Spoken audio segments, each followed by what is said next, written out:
It's 4 o'clock on a Monday, and you know what that means. It's time for another exciting episode of Taxi TV Live. This week, starring special guest star Mr. Chuck Henry. Yeah. Woo-hoo. Stop, damn it. Damn it. I can't even reach in the shot and shake Chuck's hand. I'm sitting here on the floor in his studio being the cameraman today. I hope you guys can hear me. We have to keep the volume on, the input level on the mic fairly, let me get the chat room open, fairly low so that we don't blow ourselves up with the monitors, but at the same time we can hear Chuck. So hello everybody in the chat room. Good to see you guys. I've known Chuck for, I don't know, probably 95. Really? Yeah. Wow, 22 years? Oops. I'm looking at your face. You do not look like I've known you for 20 years. You've aged well. Thank Seriously. you. I can't believe it's been that long. Holy crap. That's when I first came over to Woodland Hills when we had that in the apartment there. Oh, that's right. And I signed up. Wow. I can't believe that. All those years. Anyway, Chuck was, an early member, and I said on previous episodes of Taxi TV, I met him. He was playing piano at a Nordstrom underneath the escalator. They had like a little area with Chuck sitting in a grand piano, and he would play beautiful music as people would walk around and shoplift. And it was music, I saw that too. Music to shoplift by. Anyway, he has done amazingly well for himself over the years as a TV composer, some stuff in films, got a record deal through Taxi. That label is defunct but turned him onto another label. And he's just had an awesome career, and we couldn't be more proud of him. And maybe the thing that I'm most proud of is the fact that he was one of the earliest people in the community to kind of acknowledge that there is a community and to be generous about teaching other people what he knows. And he's been a trailblazer. And, I can't even begin to think, not only has he had a gazillion placements, he's definitely a member of the very exclusive six-figure member club, but the stuff that he's taught people and shared with them, either on Taxi TV episodes over the years, or at the road rally, or on panels at the convention, or just hanging out with a glass of wine in the lobby with people, if you think about the trickle-down effect of all the lives that you've touched and what they've learned, just what you probably think is casual conversation, they probably run into the men's room and write it down on a notepad because you're dropping little gems on them, I mean, the amount of lives that you have touched, Michael, this is like, oh my God, the amount of friends that you made, lifelong friends from Taxi and let's the not rally. Get carried away. Oh, come on. Oh, come on. No, it's true, You've given so many of us a career, too. I feel fortunate. How many people get to earn their living making friends, where they can call their customers really, truly their friends? Mm-hmm. I feel very fortunate about that. And, at some point, someday I'm going to retire. Hopefully not in the too near future. But, I don't want to do this till I'm 80 years old. And I think about that, what it will be like to... on one hand, I'll be thrilled not to answer hundreds of emails per week. Fishing. Yeah, go fishing. But on the other hand, it'll be weird to be, pretty extricated from the community, at least not be involved on a regular basis. So, anyway, but I'm glad that I've got guys like you and Stephen Baird and Matt Hurt and Vanderbilt. Yeah, now look at the youngsters coming up. Vanderbilt's a relatively short-time member compared to you. And he's doing really well. Stephen Baird's only been around 7 years, something like that. And it's funny how generational it's become. And it's not like the old guys are dying off. It's like a wedding cake, Yeah, it's like Vanderbilt, when I met him at the rally, I think it was like been 3 years ago, he played me his stuff, and I was like, okay, do this and do that, and don't do this. And I gave him a few pointers.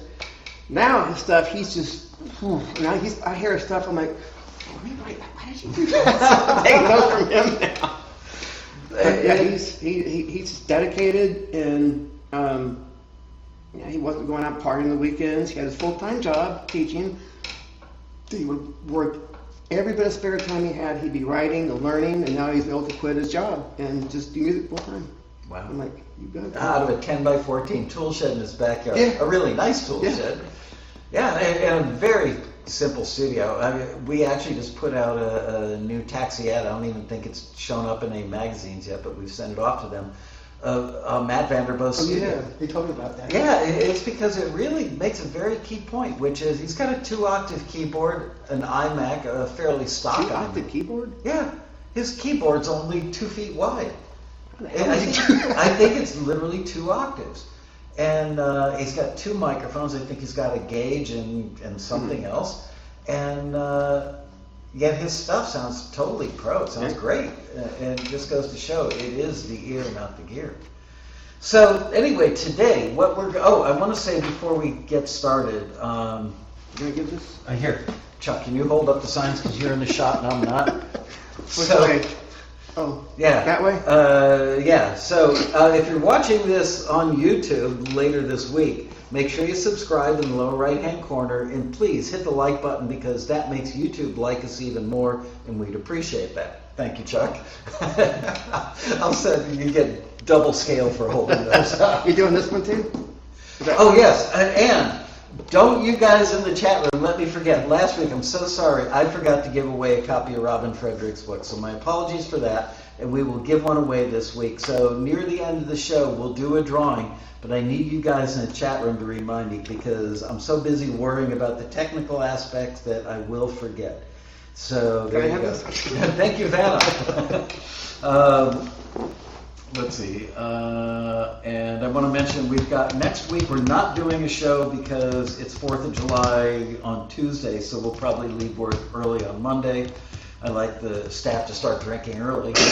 I'm joking, I'm only joking. None of them have ever touched a drop of alcohol. And Steve and Giles will be joining us on July 10th, and I'm excited about that. He's a great singer-songwriter. Did you know that Giles and Pedro Costa have actually made Write, Submit, Forget t-shirts? I saw them on Facebook. Yeah, and I didn't know who made them, but yeah, they exist. You can buy them, Wow. and they're coming up in the Taxi Transmitter newsletter, which I think comes out tomorrow, if I'm not mistaken, tomorrow night. So we've got a link where people can go buy them, but talk about crass commercialism. They took something as wholesome as Write, Submit, Forget, Repeat and turned it into a money-making enterprise. How dare they? Anyway, the shirts look great, and I'm actually... yeah, they do look cool. I'm going to break down and buy one because they're so cheap they haven't sent me a freebie yet. I'm kidding, Pedro. Okay, so today's goal is we are going to have Chuck do a complete breakdown of the hip-hop track, then he's going to do a tension track, and then if we have time we'll do yet another hip-hop track. But especially on the first hip-hop track today, Chuck is going to make an extra special point to lay out how he's putting the beat together. This is something that people have been saying to me for years at Taxi, which is we don't know. We get frustrated. We drag a loop, I drag a loop, they drag a loop into a channel on Pro Tools or whatever DAW they're using, and then they're stuck. They don't know how to do a complete drum arrangement. So Chuck is actually going to explain step by step how he builds a drum track and an arrangement with those drum tracks, kick drum, snare drum, hi-hat, whatever he's done, which is quite a bit on the track that he's got today, so that we can help people. I'm on a mission. Part of this year's Road Rally is going to be helping singer-songwriters with acoustic guitars that hear music on the radio and go, I could never do that. We want you to learn how to do that because it opens up a whole different world, you know? I mean, when I met Chuck, he was doing largely new age music and really hadn't started doing this stuff until somewhat later, right? Like hip hop and other. Yeah. Like around late 90s. All right, so you had a few years where you were doing mostly... I was mostly, when I first in 95, I was kind of like trying to smooth jazz type new age. Stuff with a lot of pads and pretty sounds, very relaxing. I was trying to get a label deal doing smooth jazz. I just didn't. I don't think I learned about all this stuff until like around 99, 2000. Did you ever know Terry Woolman, our screener? Did not. We had a smooth jazz screener named Terry Woolman. Hasn't worked for us now for several years because his career took off so much he didn't need to work for us. I should have introduced you to him a long time ago because you guys would have been a great collaboration together. He lives somewhere over on the west side. So if he ever shows up at a road rally, I'll make the introduction. Or do you play guitar or something?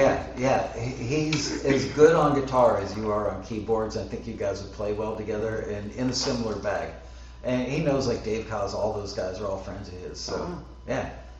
A little networking, you know? All right, so why don't you take over and start explaining, tell us, first of all, what's the title of what you're, do you have a title on this track yet, or no? What the hell did I call this one? I had a funny name. I don't even remember. It'll come to me in a minute. All right. Should I just play it from the beginning and then we'll just break it down afterwards? Yeah, and can you guys in the chat room let me know that you can hear okay after we run a little bit of music? I want to make sure we've got a relatively decent balance between the music and Chuck's voice. So yeah, go ahead. Play the whole track. It's only about a minute and a half, so it's not too long. It's not too loud.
That good.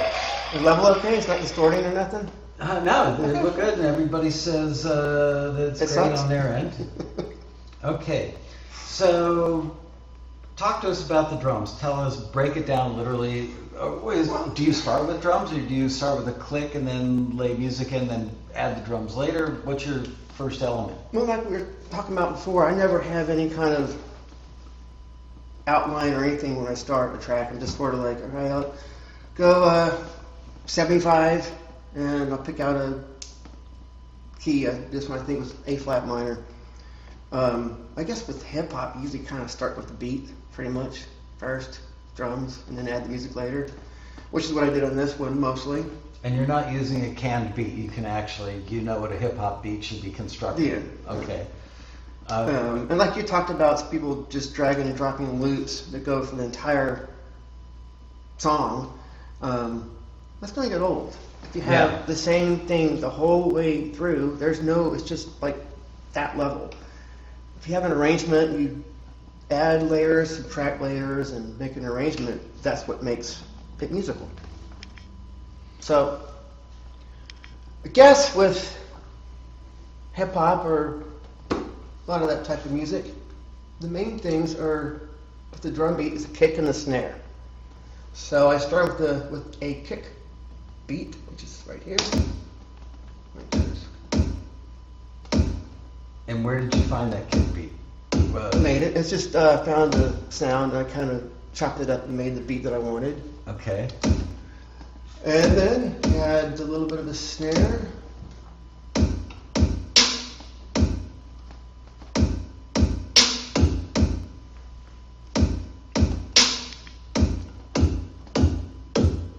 So right now the snare is only on beat 4, but you can have it on 2 and 4. So I added one on 2 and 4, and combined with the one on 4, sounds kind of cool because you get a more emphasis on 4.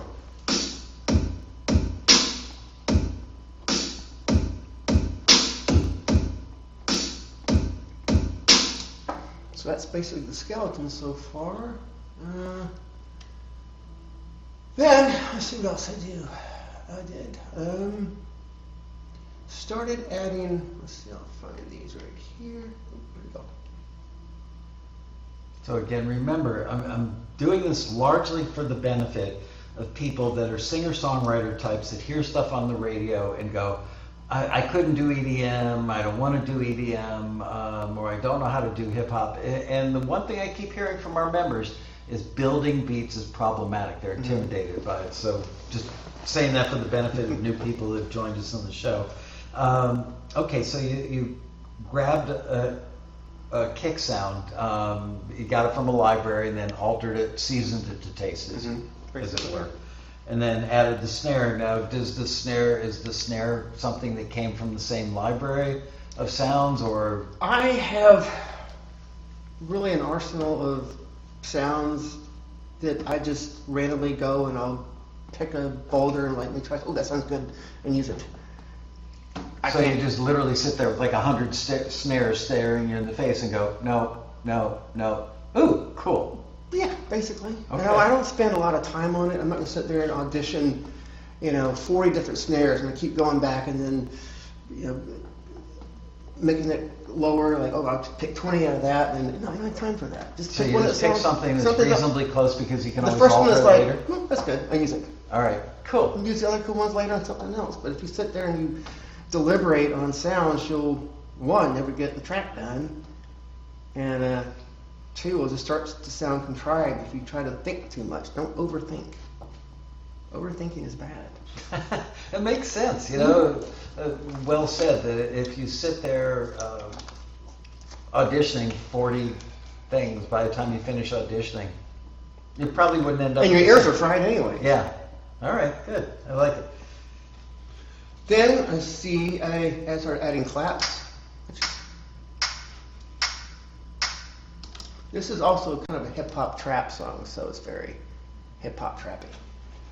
Reversed hi-hat. And then I put these kind of cool trap snares on along with it. Every second measure. So let's go back to the beginning where we were and add those in. Let's see what we got.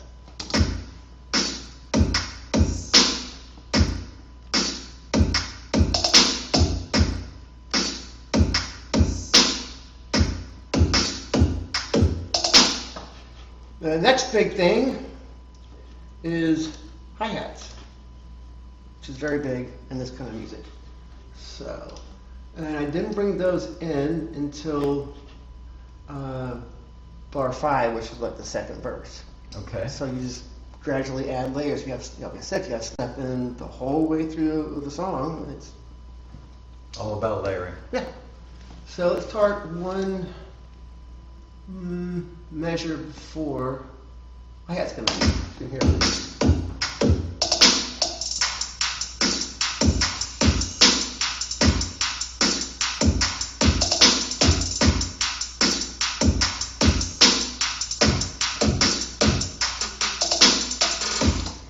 So it's starting to take shape. Yeah. How do you know when you've got enough or you've gone too far? That's a good question. When I just mess with it for a long time, and eventually it gets to where I guess I like it. I don't know. That's when you were starting out and you weren't this adept, because now, I mean, you've got like a library of stuff in your head. You know what I mean? This has got to be like riding a bike for you. So when you were first starting out, would you labor over these decisions and what do I have? Do I have the hi-hat doing eighths or quarters? Were those bigger decisions and harder to come by then? I say so, yeah. Yeah, okay. Just doing production. Another big thing in this type of music is the 808 kick. Which everybody's heard about the 808 kick. A lot of people who are in acoustic guitar land don't know what that is, so can you explain it? That came from the Roland 808, which was back in the 80s, wasn't it? I believe, yeah. Probably like late 80s, yeah. It was one of the first drum machines. Yeah, oh, that's right. And for some reason, that vintage sound is still hugely popular today. Like those hi-hats are from the 808. Wow. Like the oldest drum machine in the world, those sounds are still being used. Is it an exaggeration to say probably 30% of all hip hop has 808 components in it? Yeah. Okay. The 808 drums can also a lot of times double as a bass. So let's add those in.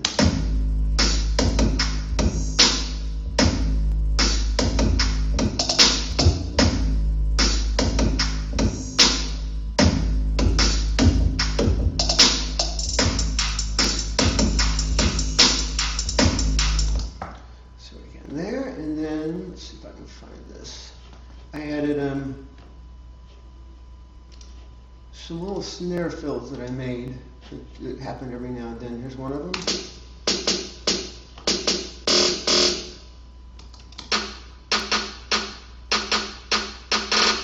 This here's a total 808 sound. That snare. You hear that all the time, yeah. So is there a library of those fills and you go pull them out, or do you actually manufacture the fills? Both. Yeah, Okay. so I sort of just chop them up and to make my own stuff. So how does somebody transition from being an acoustic guitar, 4/4, strummy, I love you so much kind of songwriter to learning about what it'd be very easy to sound inauthentic making these beats. How do you learn to make them authentically enough that it doesn't sound... Listen Okay. a lot and compare to what's being used, whether it's on the radio or TV. And if your stuff, A and B, it starts to match up, then you're good. I guess But you can always go just back... learn by doing it. Doesn't happen overnight. People want it to. Oh, I know. Yeah. People used to ask me to teach them piano lessons, and they wanted to learn like that. They want to practice and put the time into it. Yeah. Well, One person asked me one time, I was at Northam, and they go, "Do you teach piano lessons?" I'm like, "Well, yeah, I do."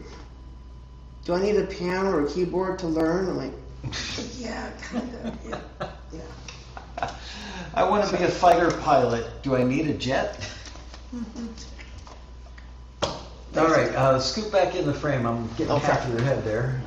All right, so now we've got the kick, the snare, the hi-hat, some turnarounds, and a bass part. And then another thing that I like to do is use loops to mix in with the programmed drums.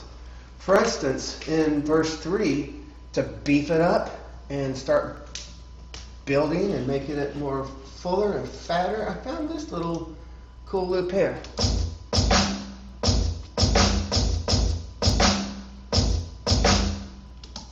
That and slowed it down because the tempo is a lot faster. And I'll let you hear it when it comes in verse 3. It sort of starts to beef up more.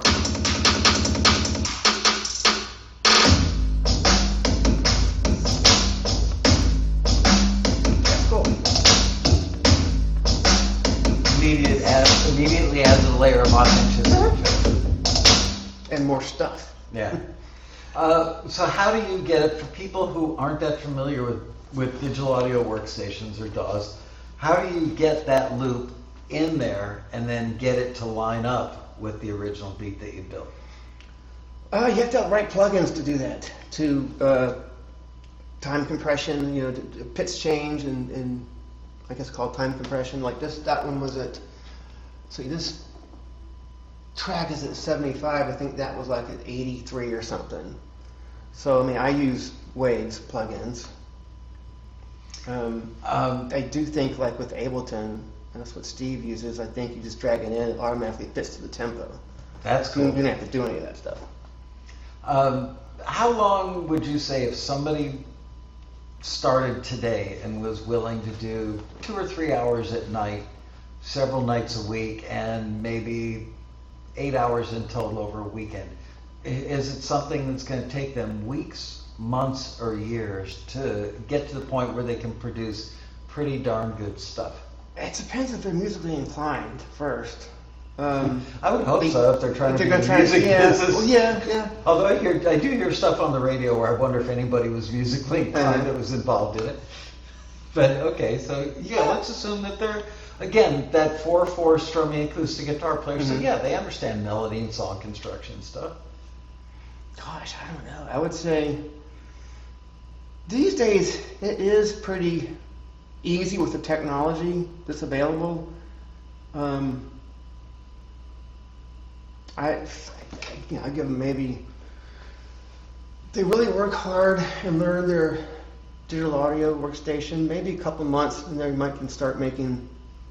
So that's not so bad. Yeah. Because, I'm really on a mission to get people over this fear of production, and 2 months to invest in something that could be a life-changing event. Yeah, I know the ones like Logic comes with so many sounds and loops. Yeah. And you can just right out of the box make amazing music with that. Wow. And it's like Gina, what's her name? Gina Murphy, remember her? Kind of strawberry blonde hair, taxi member. I think she might still be. She now lives in LA. And I remember her transitioning from GarageBand to Logic. And she's like, oh my gosh, the learning curve was so hard. Now I hear people telling me Logic is not that hard. Which I've even heard now GarageBand has been updated and is almost as good as Logic. I don't know, I haven't checked it out, but I've got the most recent version of GarageBand on my laptop, and I opened it up like 2 months ago at home one night. I was shocked at how good oh my God. It's amazing. Wow. I swear I could make a record on GarageBand. Jeez. Yeah. And that comes with an Apple computer. Yeah, free. It's free. Yeah, it's So mind blowing. that's all you need. And you haven't used any outboard yet, right? I don't have any outboard. Okay. I'm trying to make the point for people that. Well, except the piano back there. Well, that doesn't count. You gotta have a keyboard. But he does have a rack of stuff, but it's like that's all for show. That's what I used to use years ago. Yeah. I didn't have where else to put it, so I just put it there so it looks nice. He's got an Emu thing that takes a 3.5-inch floppy. Remember the? Oh yeah. ADAT. Yep. And Lisa's ADAT, man. That's you could make the argument that the Alesis ADAT was kind of the genesis of Taxi beginning, because as soon as I knew that a home studio was more than a TAC 4-track on 1/4-inch tape, and the ADAT with the Mackie 8-bus, I went, all right, that's going to change everything. And it did. So that really gave me the impetus to take the vision I already had and go forward with it, because I was convinced that technology would change everything. Yeah, I started on a little cassette 4-track. Wow. Years ago. Jeez. It really has changed a lot. All right, so are you done making the beat, or is there anything else? There's more. There's more. All right. Let's see.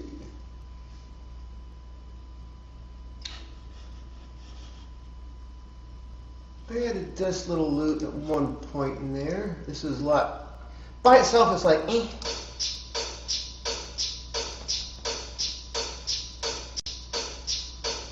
But I heard it, and I'm like, So this comes in towards the end. I had to slow it down a bit.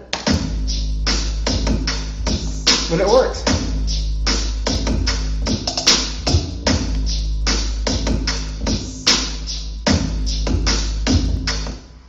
Alrighty. And then you gotta have cymbals in there. I love cymbals as well as reverse cymbals. Let me put all these bad boys in. Oh God, there's a lot of them. Crap. Oh, there it is. So then you got the cymbals. Oops, sorry.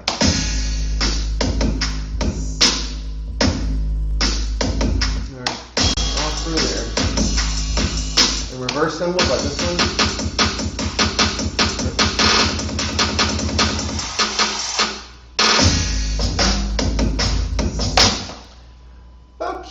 Let's see. Oh, and I like impacts. These things are always pretty cool to put in.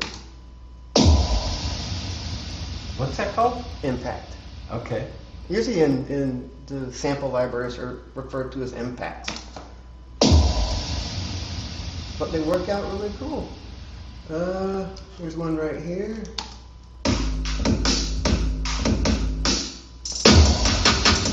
Yeah.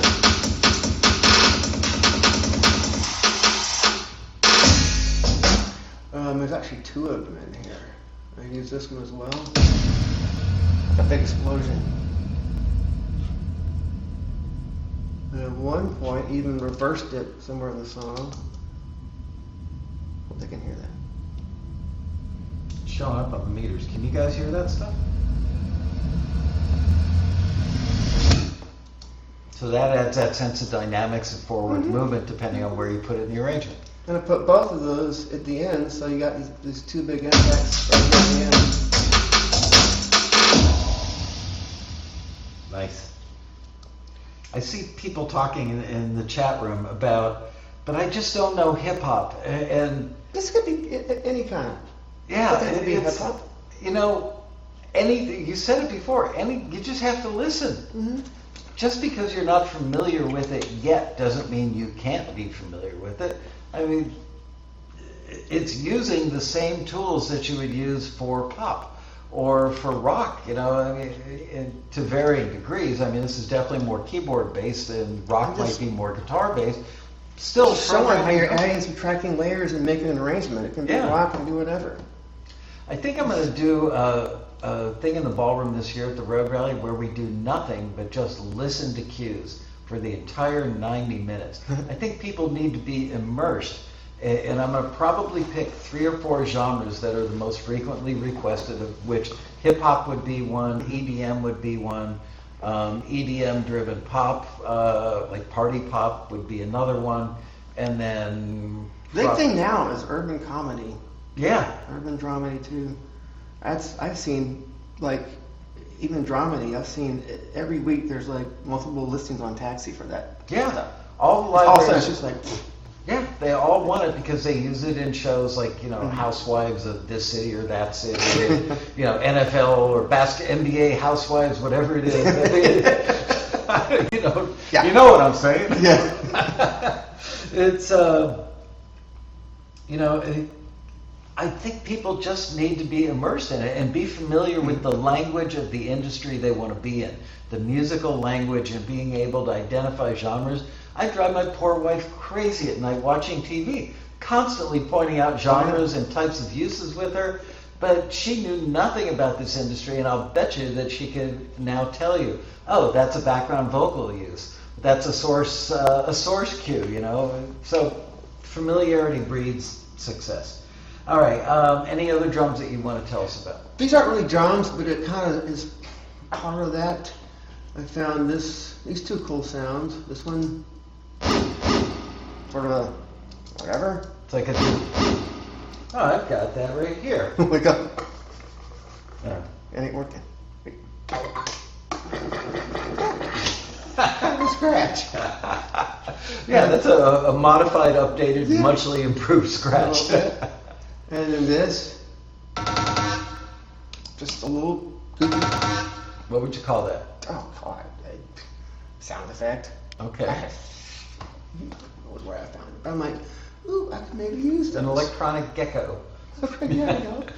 So I'll start in beat 2, and I just intersperse throughout. It works.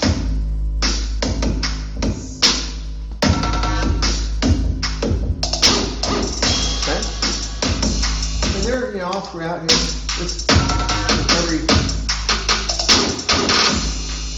but not that much. It's just like every 4th bar here and there. So it's not like you have that is the secret, is not having everything running at once. Exactly. It's bringing stuff in like Here and a conductor would conduct an orchestra. Pretty much. Okay, now you guys are in, and now you guys are in. So I don't think I'm crazy in thinking you could literally call that a cue as it sits now. It would get used just because it's a cool beat. Could be, yeah. It could be a stem of a cue, just without just bass and drums because they asked for that. a lot. I mean, where they need 7 seconds of something, just the drums alone would stand on their own because they sound professional and musical. But there's more stuff. Yes, let's hear it. Okay. And then on the, what do you call the chorus? I put a bunch of other stuff in there. How many sections does this have? Like a song has This is- a verse, an intro, a verse, a chorus, a bridge. What does this have? Like an A and a B? Yeah, it's like there's verse, and I called it a chorus. It's not really a chorus. I don't know what the hell it is. But the chorus and the build up, and then verse 3 and verse 4, and that's it. And it's only well, it's almost 2 minutes. Longer than I thought it was.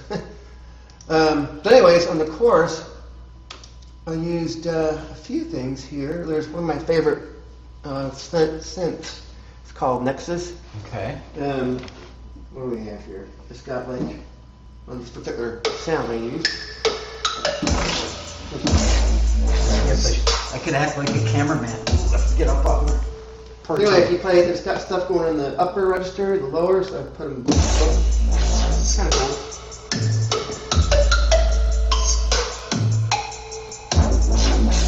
But I'm not. So you're not playing those notes. You're just holding a chord there, and it's Yeah, like, yeah. that's a pattern that's But I already. like the bottom part here. And I was like, well, that can work just to this in this one little section. If I do it, oh, it's like a wet fart. Can't use that one. So I added that in this, just in the chorus for 4 bars.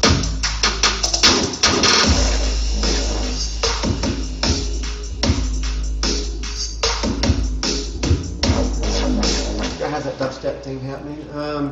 I used a thing from Omnisphere. Oh, that's not it, sorry.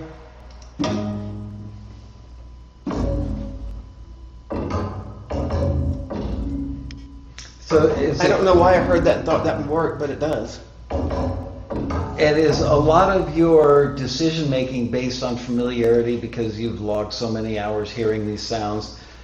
Do you memorize where they are? Do you write down notes about where to go find them? How do you know? Some of them I know where they are, but a lot of times there's just so many, there's no way to know what they even have. I'm like, all right, I'm going to treasure hunt here and see what I can find. And Does it suck a lot of time to search over and over each time, or do you tend to use like the same 20 things most of the time and then add something new to throw salt or pepper in? No, I use new stuff. I Okay. can't use the same things over and over, and then everything starts to sound the same. That's something I hear, a problem I hear with a lot of libraries that go back to the same composers over and over again. Certain libraries, you pull up hip hop and you'll see 3, 4, 5 composers, and almost everything in a certain genre is done by those guys, and they all do sound very similar. I'm always pushing library owners, bring in some fresh meat. They need to, just to keep the library happening. Okay, so Just a couple more things I added on just this one 4-bar part of the chorus. and all this stuff is very percussive so far. Yeah, this comes from Massive, which I don't use that often, but this I found, and just up here it's like kind of gross, like, but down here it's kind of cool. Like, wouldn't that be kind of cool for a semi-melody? So with all those new things in, you get this for the chorus.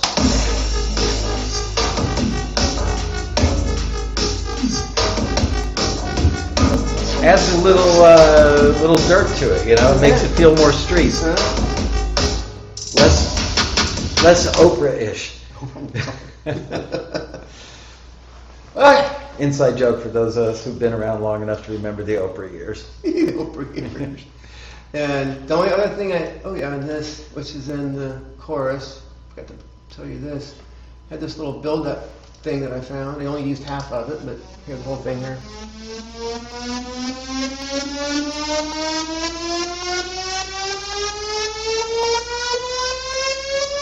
That was always good, and I found 2 Skrillex growls. Skrillex is the DJ. And then this one. Are those actually licensed from him for the? I found that in some sample library that I bought. They're labeled Wow. Skrillex growls. I'm like, Cool. so forgot those. Here's like just the end of that part. I just played with that stuff in there.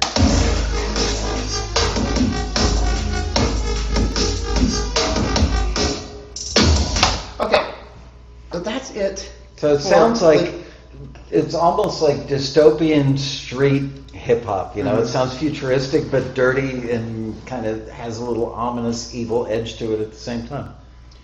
So here we are on like verse 1, for instance.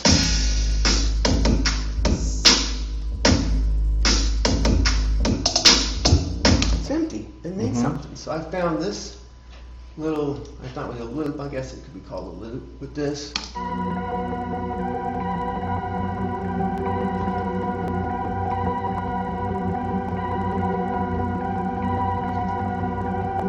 I'm like, okay, you can't have that going the whole time, so I chopped it up and made it do like every bar 1 and 2. Well, I had to change the key too.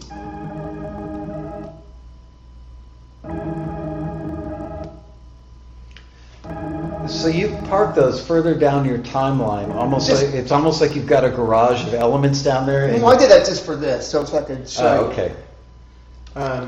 So here is in the song. Now it's starting to.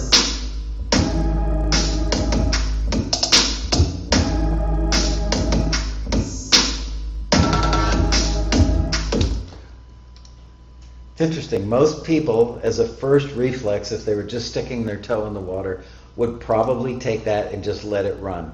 Oh, that's a cool sound. But it's the fact that you just gave little flourishes of it that leaves space for other stuff. And I got my trusty Nexus out and made up a melody, which is pretty simple. Just found this sound. And what did I do? Let's see if I can remember it.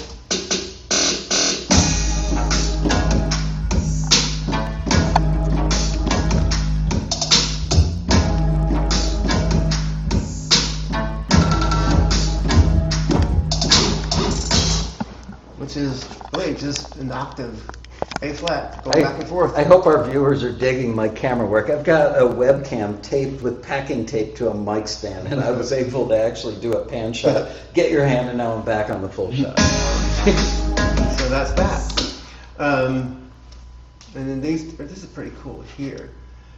On the second part of the verse, I found this little loop. Oh crap, it's not the right place. Where is it? Oh, here it is.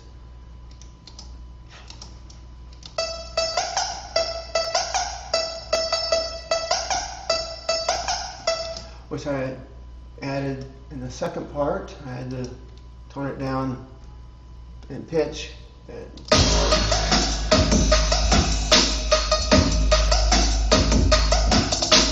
But this is kind of cool here. In this other part, I found this. This is just by itself.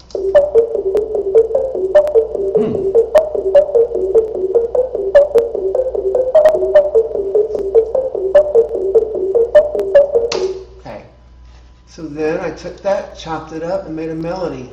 Did a little auto-tuning on it too, because it kind of sounded funny, and I added some delay and made a melody.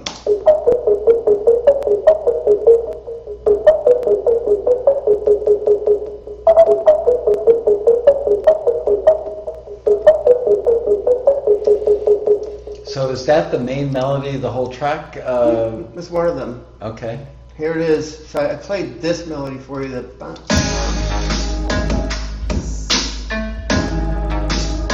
The third verse that comes in, that part I just played. You're building.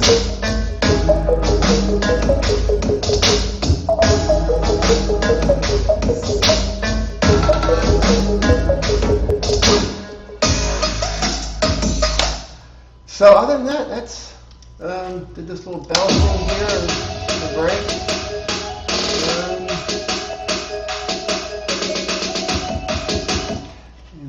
Almost like a little exorcist bell. Yeah. And let's see, turn all these on. There's other sound effects in here, like this. Whooshes, it happens like once.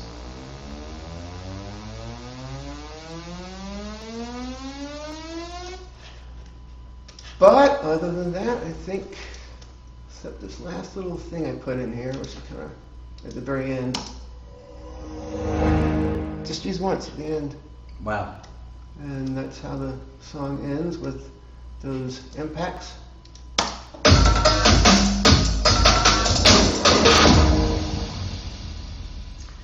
So one of the people in the chat room says, so now it sounds time consuming.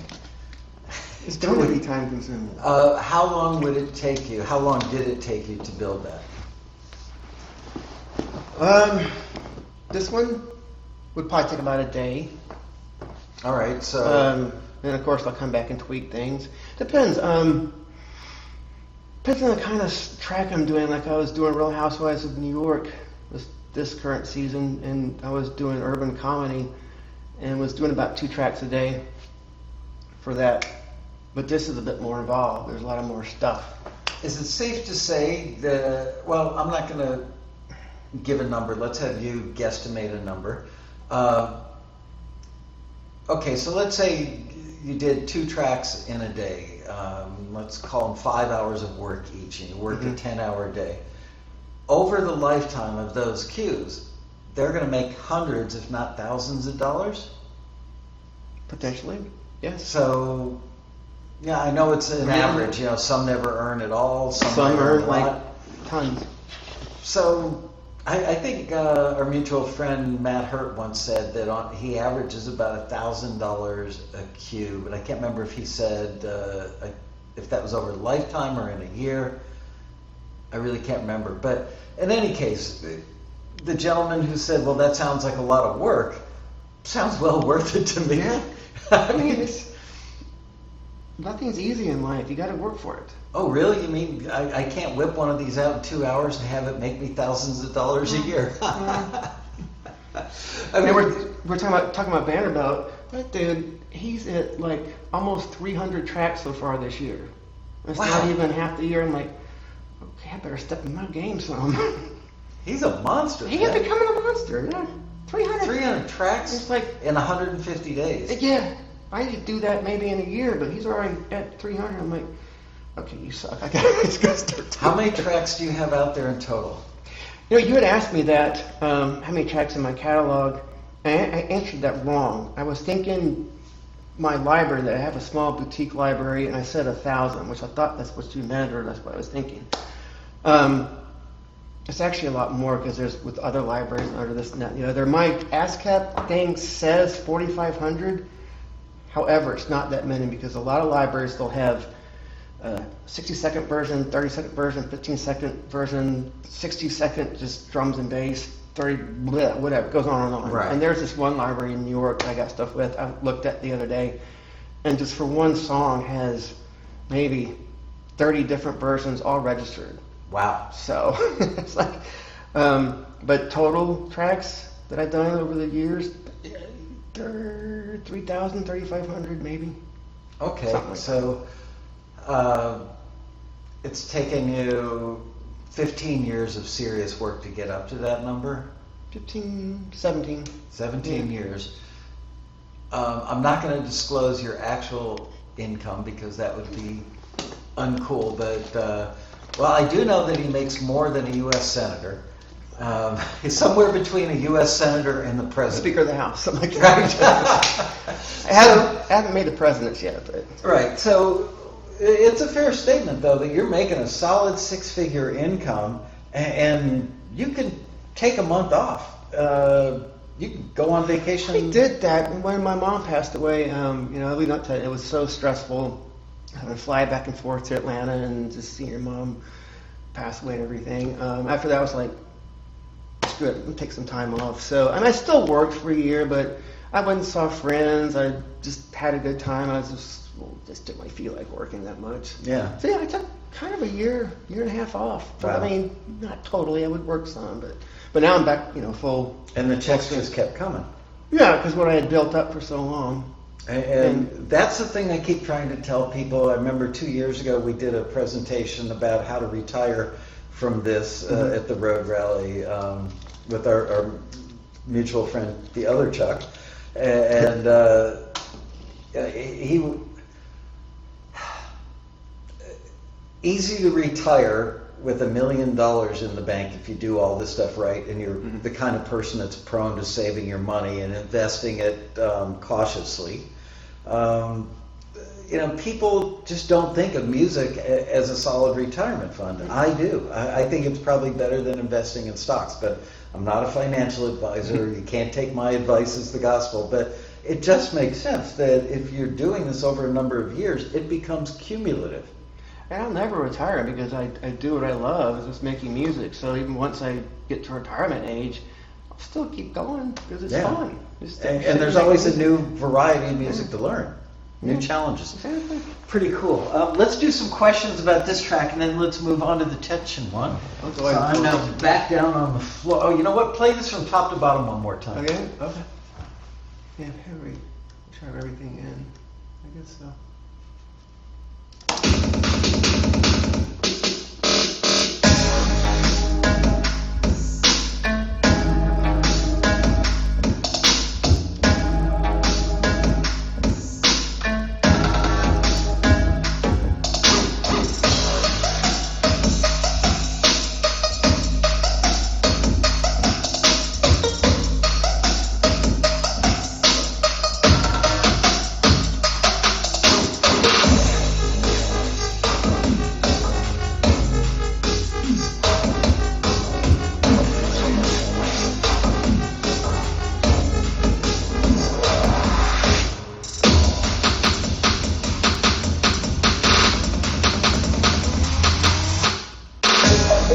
Another thing, I'm sorry to stop it, but we talked about this before, is like, for instance, edit points, breaks. There's two right here. There's one right here.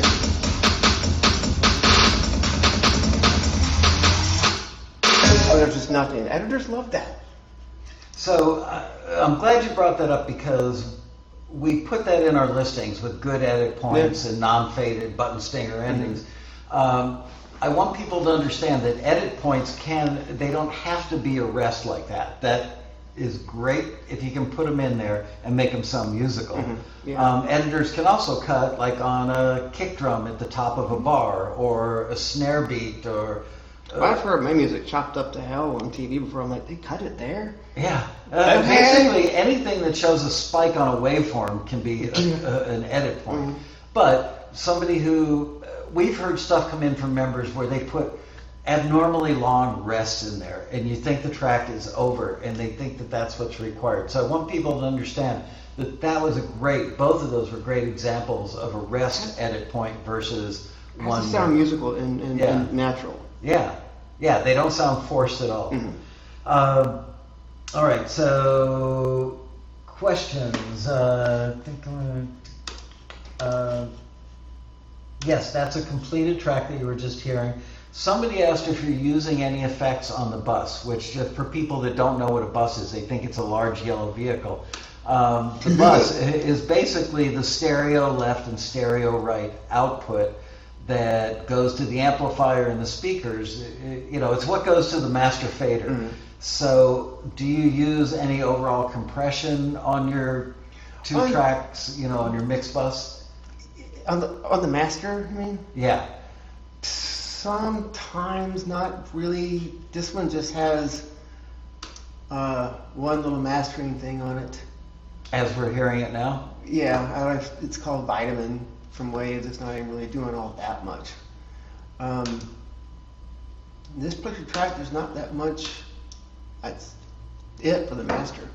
It doesn't sound like it needs mastering because it's done well. I did put an L2 on it, but it was just distorting, so I'm like, oh, screw it, I won't put it on there then.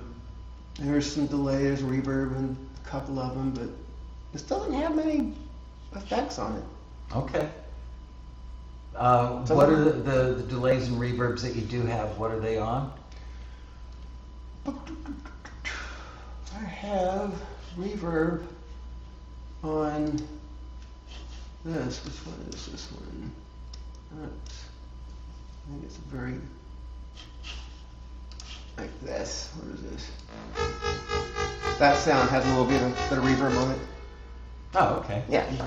Yeah. Like I said before, there was delay on this little melody thing that I made.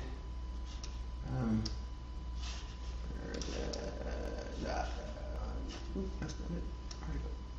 Like on this has delay on it.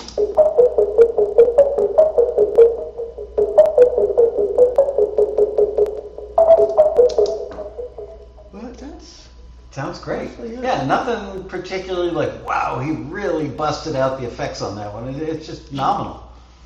All right, so other questions. This one's from Mark Henley. Any good tips to take a mix like that and make it have commercial volume? My tracks seem significantly more quiet than commercial tracks, even other members' tracks who are successful.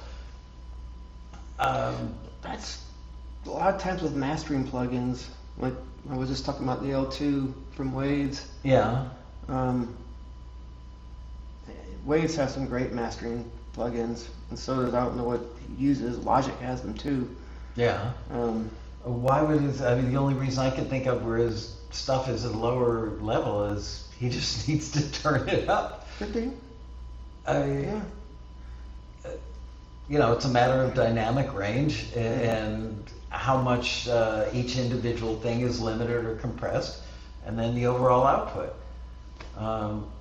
As we learned in last week's episode, or was it 2 weeks ago, I did one at Create Music Academy. Yeah, we talked about the signal chain, and we talked about, what's the phrase? I can't think right now, but you know, not just signal chain and unity gain, but you want healthy levels, but not ridiculous levels on everything in the chain. And if you do that, then and leave your master fader set at 0, you're going to be shocked by how many of your individual channel faders are pretty darn close to 0 as well.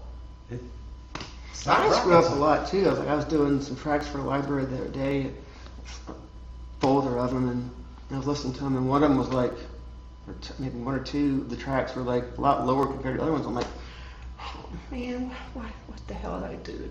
To go back in there and boost it up. Yeah, it's hard. It's not easy to get everything just right. Do you ever listen to hip hop records and go, okay, my thing doesn't sound, it sounds 20% less good, where, and do a little self-analysis, like my bottom's not as fat as that record? I do that with everything. Huh? I do it with all types of music. Yeah. Yeah. So that I do myself. And do you have a particular era of hip hop that you lean toward, or do you do, you know, 90s stuff as well as current stuff? Old school, yeah, East Coast, West Coast. This is more modern, like with the trap elements, but I've been doing it for so long, so I have, I guess, every era in my catalog. And I have been, actually, I got a request for 90s hip hop for some new MTV show late last year, so I had to go back and try to do 90s stuff again. It was kind of fun. Let me get the other one. Let's see, I just saw a great question go by. Oh, how often do you search and buy new sounds, libraries, and plugins? Quite often. Like if I'm doing a bunch of tracks, I'm like, okay, I'm bored with the sounds I have, let me find some new stuff. So I'll go online and like, that's good, credit card, and download it and buy it.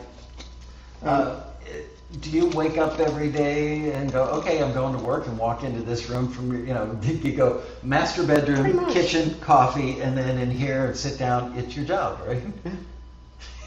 What a life. This is the master bedroom, but I turn it into the studio. Wow. Man, you live in the dream, Chuck. Yeah, I always say my work is play.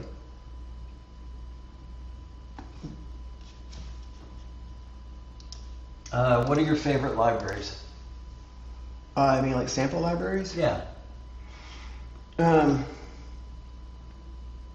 Producer Loops has good stuff. Beatport. I think I've used Prime Loops before. I used to use Big Fish a lot. Haven't in a long time. Those are some of the bigger ones that I like. Do other composers tend to use libraries where all you guys start using similar stuff, it becomes a fashion item, and you have to change to differentiate yourself because you fear that, oh, I'm going to sound like those other 10 composers I know? Yeah, I try to not sound like anyone else as best I can. All right.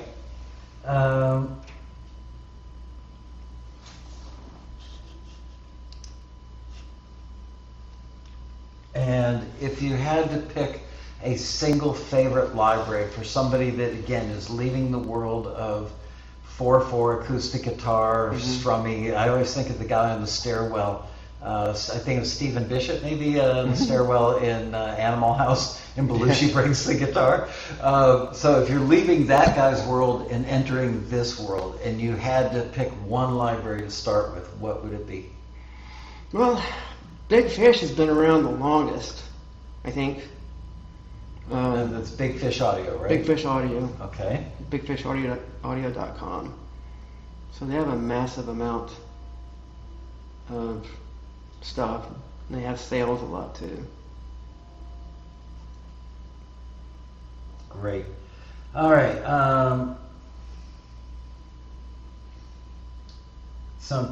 Peter Rahill is asking about Fruit Loops. Fruit Loops? Yeah, Fruity Loops. I think that's only for PC, right? I don't know, honestly. I know that a lot of times people talk about it and they say it with like a wink, you know, like it's amateur hour. I don't know if that's true or not. I don't want to diss them. I've heard good things about it, but like I said, it's just PC. I've never had a PC. Nor have you ever been PC. No. No. That'll never happen either.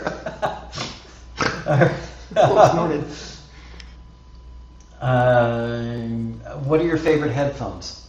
I don't even see headphones in this room. I put them in there to get them out of the way.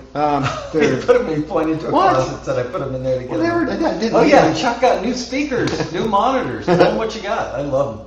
Oh, I just got these JBL 5-inchers. I don't know the model number, but they sound great. Let's swing over and get them in the shot. There they are. Bought them just for this too. Yeah, and they're self-powered, right? Yeah, because I had speakers and I bought them from a friend like 10 years. Well, he gave them to me to use, and he wanted them back. They were like tannoys. What the hell kind of friend is that? I know, really. Take that stuff. He said he wanted to start doing music now, so I'm like, all right, now I'm back. So I didn't have any, and then you wanted to come up here. I'm like, well, crap, I guess I better get some speakers. Otherwise, I'll have to put the mic up to the headphones. Somebody wants to know how many tracks do you typically lay into something in a production like that? Total number of tracks. For this, it could be like 30 or 40. All right, so that's not ridiculous, because a lot of them only appear once or twice in the whole thing anyway. Yeah. It's not like you have 30 or 40 things running. Yeah, everything's not going on every track the whole time. Yeah. All right. I think that's about it for this one. So let's move on now. So Chuck's going to build a tension track now. Yeah, tension is so in demand these days for reality shows. And I just got to show how easy it is to make a decent tension track pretty fast. A lot of people assume or think that a tension track has to be like scary, like somebody's coming around a corner with a 10-inch knife in their hand. Can you explain a typical reality show use where a tension track might work? I mean, they're all over the place. Yeah. I always say it's when Kim Kardashian has to take the cap off a milk container. Like, does anybody know how to do this without breaking a nail? Well, like, for instance, I think I've done a bunch of them for that show Catfish. And, like, when they're sneaking up to the person's house to meet for the first time, they have, like, this kind of tension music underneath because everyone's pretty tense for this to happen. And it shouldn't be confused with horror. No. It's just, totally it should be associated with, is your deodorant working, maybe? Mm-hmm. If you're nervous, you're tense. Yeah. Tension. All right, so go ahead and play the track. I'm going to start from the beginning, just start building it and not play it first. Oh, okay. Kind of cool. Go for it. Like, all right, I use Atmosphere a lot for this kind of stuff. Which is a very popular library for this. Okay, this is E flat. So I found this sound here. That's if you had it at 120, like default tempo. So it's like jungle drum. Mm-hmm. But if you slow it down to like around, what did I put this at, 70? And play it down really low. See? Interesting. It's basis for occasion. Actually, it gives it a lot more groove too. Yeah.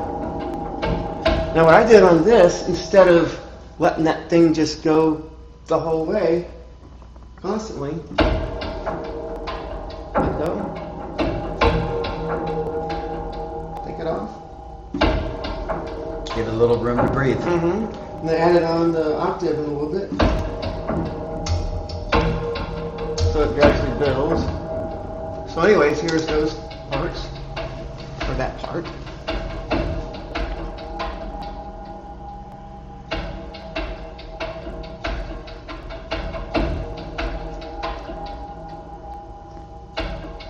Okay. So on here in bar 5, I'm like, all right, time to put some more stuff in there.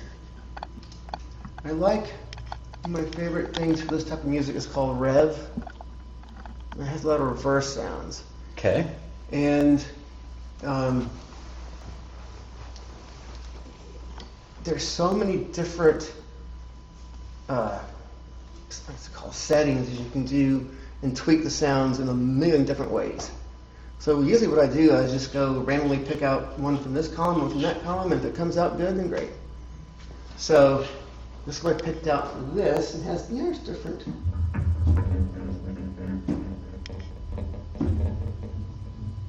Last those aren't very good. Anyways, so that's on, what is that? E. Or whatever it is. Oh, B.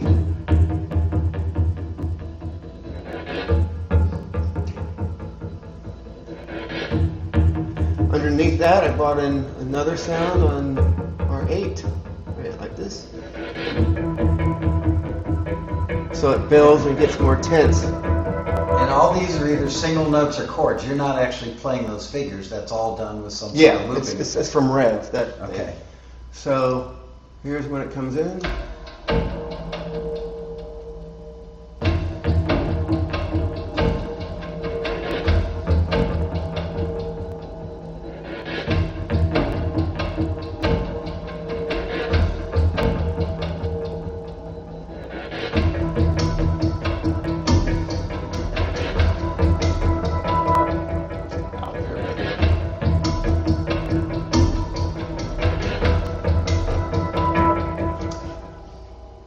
Alrighty. Now I needed some chordal structure. What do I use on this one? Okay, I didn't use jazz chords. So if I remember what I played here, let's see. So I came up with some kind of cool, scary, not scary, but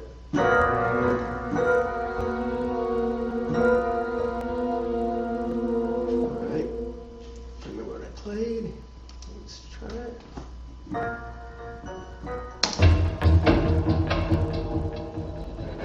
And then I push record.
So it has a sense of forward movement, but it doesn't sound like you're scoring a picture. It sounds like a score that's not scored. It's not scored. But you just meet that real quick. Alright, so let's see what we got.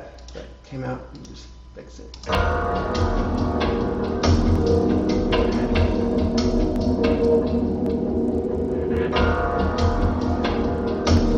How'd that work? Another thing that you hear a lot about these days with tension is they call it ticking tension. Mm-hmm. Yeah, it makes perfect sense. Yeah. The passage of time, how much longer am I going to be sweating? Yeah. So I found this here sound. Where is it? What is it? No, is that it? Let me make that rid. Hold on. Let's see. Why is that off? Well, I'll just play it for you here. Hold on. Darn it. So I basically played those same chords. Turn it up a little bit. Played the same chords.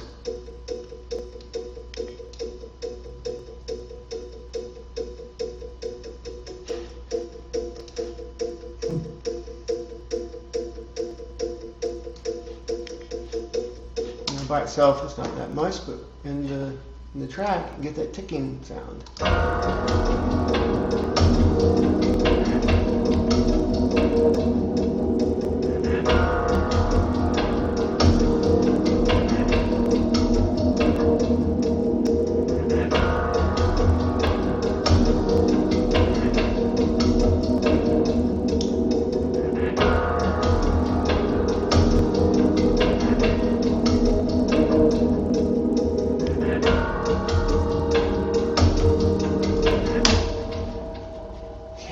And I decided it needed a little bit more chordal stuff to it. Choral as in like a choir? Chordal.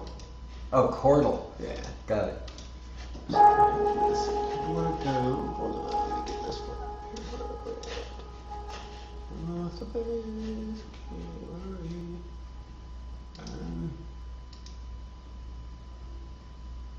Let's do it over here so I can show you the difference.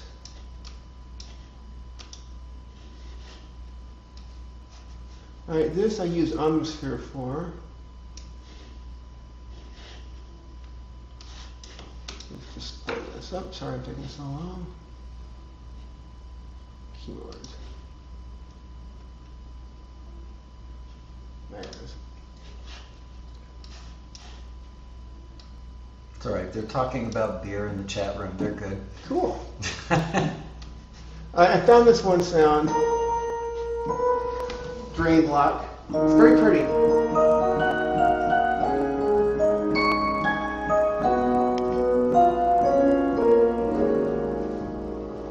It's too pretty, right? Mm-hmm. All right. The one thing that I think one of the things I love about Omnisphere is you can go in to the effects and just change all sorts of stuff up. There's one plugin that they have inside Omnisphere called Inner Space. It's just hundreds of different settings and effects that you can choose. I saw one that said Ghost Piano. I'm like, ooh, that might be kind of cool. See the difference? I'm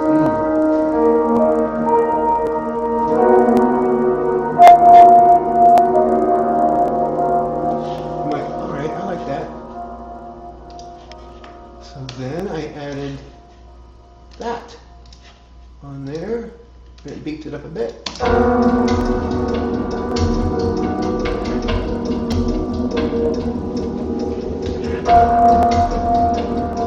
So the only thing that I haven't done yet is the end. Here's the ending right now.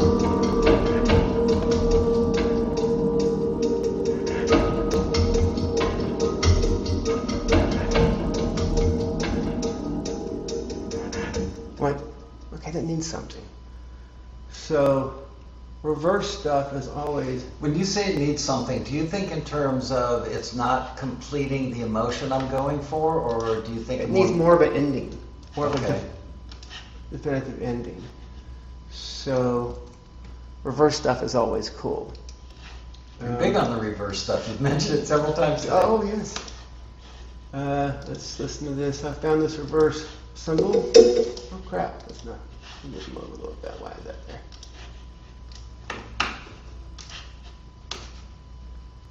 Here we go. Here it is.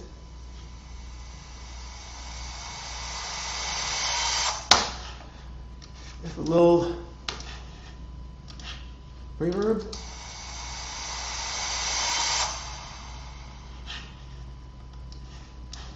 And then one of my favorite things. So you're almost doing sound design when you add stuff like that. Yeah.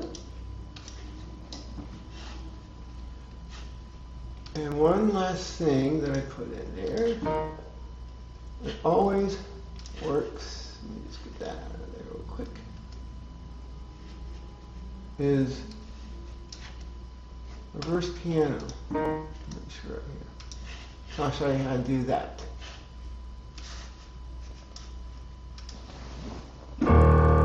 Let's get a click track.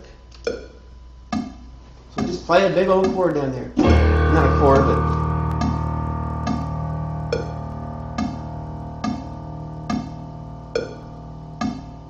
go for about 4 bars. Alright. Got it. Take that obnoxious click off. Let's see.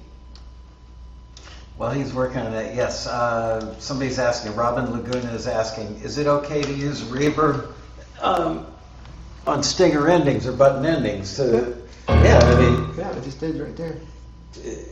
just make sure that when you mix that you've got your monitors turned up loudly enough that you can make sure that that reverb tail is all the way out before you stop tape, as it were. Yeah. Alright, then we put that on, not tape, but Right. I'm still used to saying that. Let's see if that's... It makes more sense when you say it, even though it's not tape. So let's do that.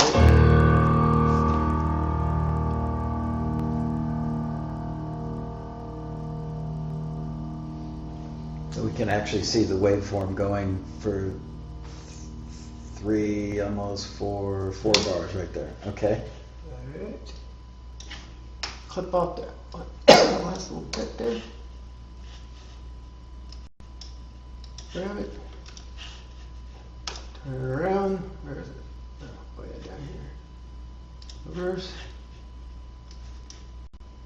Booyah. There it is. And there. Sorry.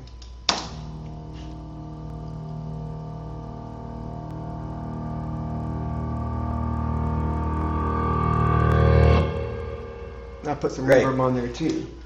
So basically that's... Play it one time without the reverb so that they can hear the difference with and without, because it makes a pretty big emotional impact. Yeah. Let me get to it. Without.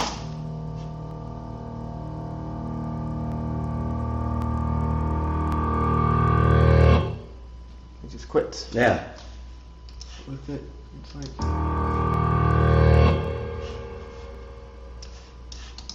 I think it makes a really big difference. One of them is more of a sound effect, the other one's more musical. So here's the ending with those two things I have.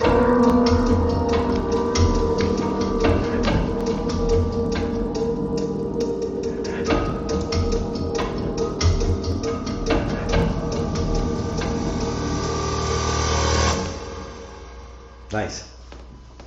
But that's basically the whole song. You play it from the beginning now if you want. Absolutely. Everything. So it just starts out sparse and gradually builds.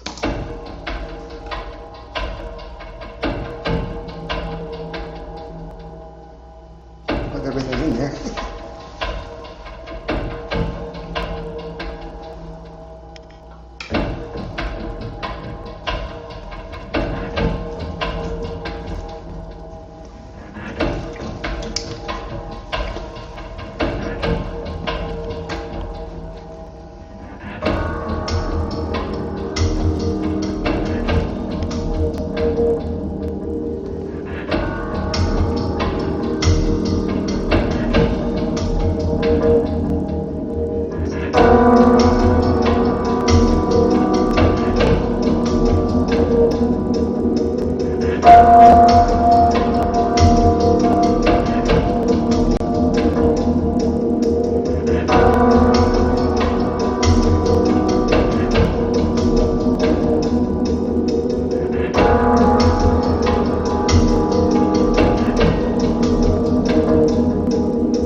do you think you've got in that production?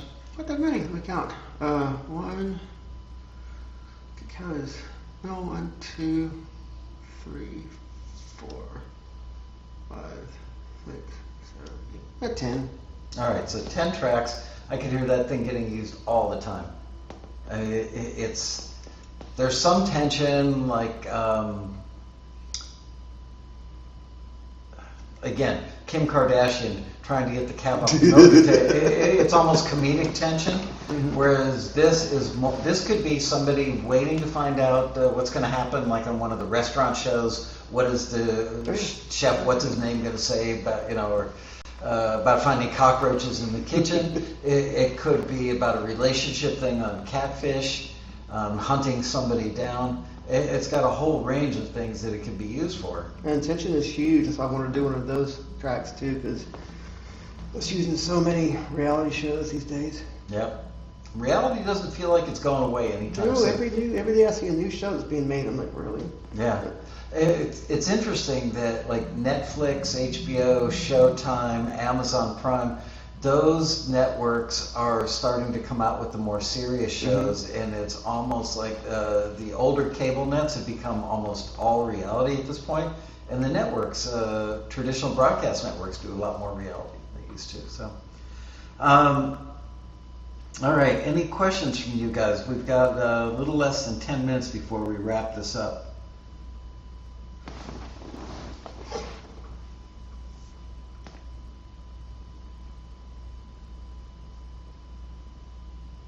Very nice cue, Chuck. Well done. Thank you so much for sharing. How long was that cue, time-wise? Let's find out. It's not that long. Where is it? With the reverb tail, a minute 30. What? Which is a perfect... Minute 30? That's perfect cue length. Yep.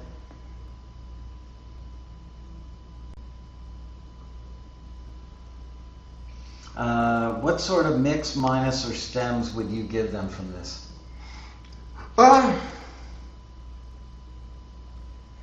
Tracks like this where there's not much going on, it'd be hard to say. I probably would. I'd have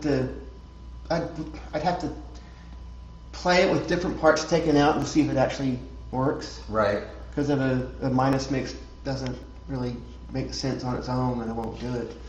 Well, this would have to stay that first part because that's the whole way through the song. That sound. Maybe the chordal stuff. Do one with that. Right. It's fairly stripped It's down hard. as it There's is. not much you can take out. Still have it work. I see you guys talking about my band. Just so you guys know, in the chat room, my bandwidth is full bars on this end. It's my new internet. Oh yeah, don't forget to. No, I think your internet's fine. I swear it's the Ustream stuff. My computer is strong. Your internet is super fast. You're welcome. People are saying thank you for a great show. Let's give a book away. So here's what we're going to do is anybody, if you've already got a copy, thank you, Chuck. If you've already got a copy of Shortcuts to Hit Songwriting by Robin Frederick, don't enter unless you're dying to get one and give it to somebody you know. And what we're going to do is I'm going to say 1, 2, 3, go, and then you guys type in +1, then I'm going to run my finger down the chat room list and I'll pick somebody off of that. It's not all that scientific, but it works. So here we go. Get ready. 1, 2, 3, go. Doom, doom, doom, doom, doom, doom, doom, doom, doom, doom, doom.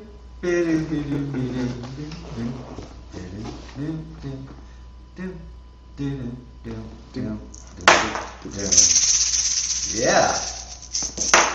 Come on, +1s. Here they come. All right.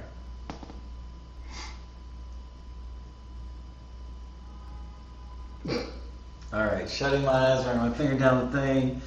AZ Roan. AZ Roan, you are the big winner. Gotta play What? the applause. I don't know which one it is. Yeah, AZ Roan, you are the big winner. All right, AZ, you need to send, I'm guessing you're from Arizona maybe?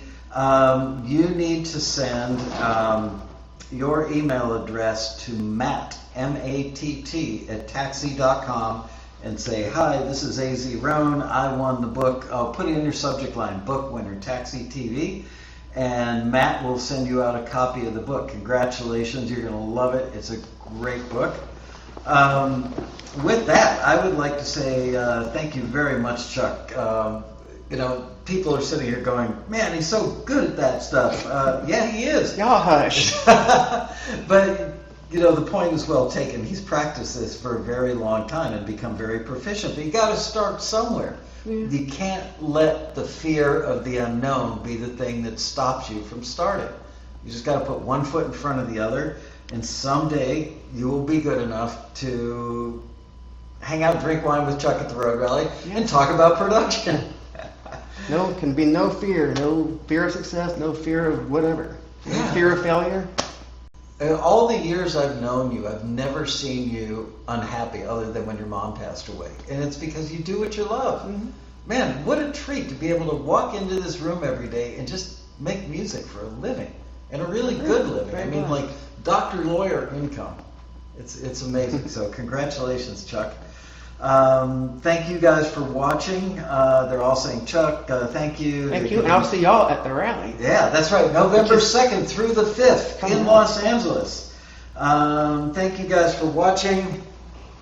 What do you want this? Chuck, if you could do the applause. See you in 2 weeks. Remember, next week we're off for the holiday. If you could hold on to that, I got to do some logging off stuff here. Mr. Chuck Henry, ladies and gentlemen.